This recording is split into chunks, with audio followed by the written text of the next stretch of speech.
I rounded the corner and saw Theo on the terrace with Vanessa, her hand resting on his arm like it belonged there. After every kiss, every almost confession, every promise that this wasn't fake anymore, I walked past them, slammed the cottage door, and 30 seconds later, it opened. The line of his jaw in the dark. The way he held himself, still, unhurried, like he had nowhere else to be. I looked away before he could catch me. Hesitated. Thought about going back inside. But then he looked over. Running away again. Thinking about it, I said, smiling. Right. I crossed the grass and sat down beside him, leaving a careful foot of space between us, that somehow felt smaller the moment I was settled. The bench was cold. Above us, the sky was scattered with stars, more than you'd think you could see this close to the city. For a minute, neither of us said anything. I glanced at him. He was still looking up, expression relaxed in a way I didn't see often. You seem different tonight, I said. More relaxed. It suits you. He shrugged, still smiling faintly. It's been a good few weeks. He said it like there was a story there. How about you? He asked. How's your night going? Charles work his magic yet? I let out a breath that might be been a laugh. Not exactly. Shocking. I'm in trouble, actually. He turned to look at me then, eyebrows raised. What kind of trouble? The self-inflicted kind. I picked at the label on my beer bottle. You know Emma's wedding. The one in a week, that one. I paused.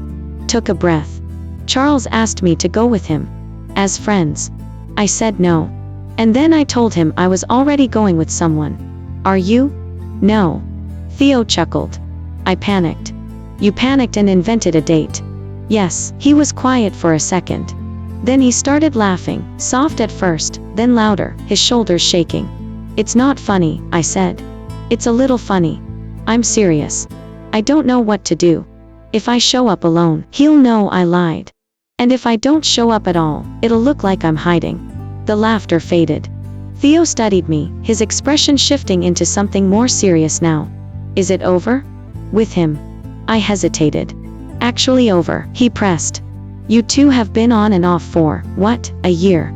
Isn't this just another off before the next on? It's different this time. That's what people always say. We went quiet again, then, I mean it.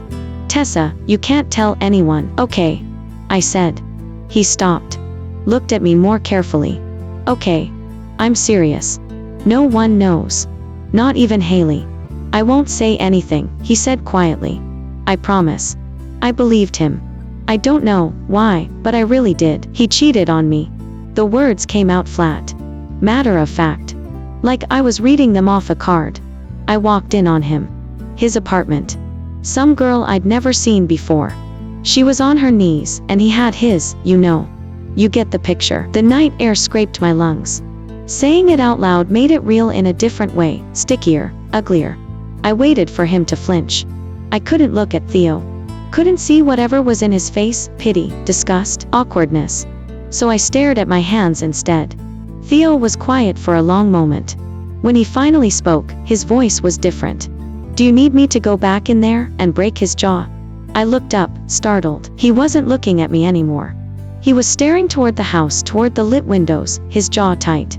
His hand had curled into a fist against his thigh, knuckles whitening.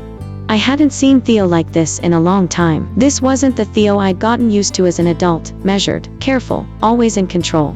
He reminded me more of a boy who used to fall asleep next to me on his trampoline, and his eyes held the same fire they had when another kid stuck gum in my hair when I was 10. He broke the kid's jaw for it. Theo, I mean it. His voice was still low, controlled. Say the word. For a second, I didn't know what to say. Part of me wanted to say yes, wanted to watch Charles get exactly what he deserved. But that wasn't who I was. And if I'm being honest, I didn't care that much anyway. But his hand was still clenched. I could see it even in the low light, the tension running up his forearm, held too tight for too long. Theo, he exhaled through his nose, sharp, controlled, like he was forcing himself back into something familiar. Safer. But his jaw didn't fully relax. Sorry, he muttered, though it didn't sound like an apology. More like a correction. I shook my head. Don't be. And I meant it, because some part of me, quiet, inconvenient, had liked it. Not the violence. Not really. But the immediacy of it. The way he hadn't hesitated. The way it had been so simple for him. He hurt you, I fix it. I looked down at his hand again. Do you always go straight to breaking jaws? I asked, lighter now, but there was something underneath it I couldn't quite smooth out. His mouth curved faintly, but it didn't soften him the way it usually did. Only when it feels justified, and this qualifies. His eyes flicked to mine. Yes. The answer came too fast to be anything but honest. My stomach pulled tight, low and unfamiliar. I shifted slightly on the bench, the wood pressing cold against the back of my legs, grounding. You don't even like me that much anymore, I said, trying for casual. It landed wrong. Too sharp. His brow pulled in just slightly. That's not true. Please, I huffed. You tolerate me. At best. A beat. Then, quieter, I like you plenty. The words settled somewhere deeper than they should have. I didn't respond. Couldn't, not right away. Because suddenly I was very aware of him again, not just there, but close. The heat of him cutting through the night air. The way his shoulder angled just slightly toward mine, like he turned without realizing it. Too close for casual. Too steady for safe.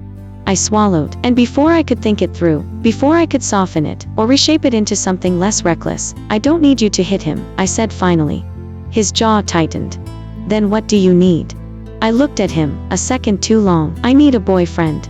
Fine. I blinked at him. Waited for the punchline. The smirk. Something. Nothing. Wait, what? A laugh escaped me, half nervous, half disbelief. You're not serious. Why not? Because, I gestured vaguely at the absurdity of it. Because that's insane. Is it? He tilted his head, studying me. You need a date to Emma's wedding. Charles is trying to corner you into going with him. And you already told him you're bringing someone. He shrugged. I'm someone. Theo, I opened my mouth. Closed it. This is ridiculous, I said, but my voice had lost its edge. Maybe. His jaw twitched. But it's also practical. And I was going anyway, so you don't have to explain too much to Emma. She'll just need to change one seat. I stared at him, trying to find the joke in his expression. There wasn't one. He was serious. Actually, genuinely serious about pretending to be my boyfriend.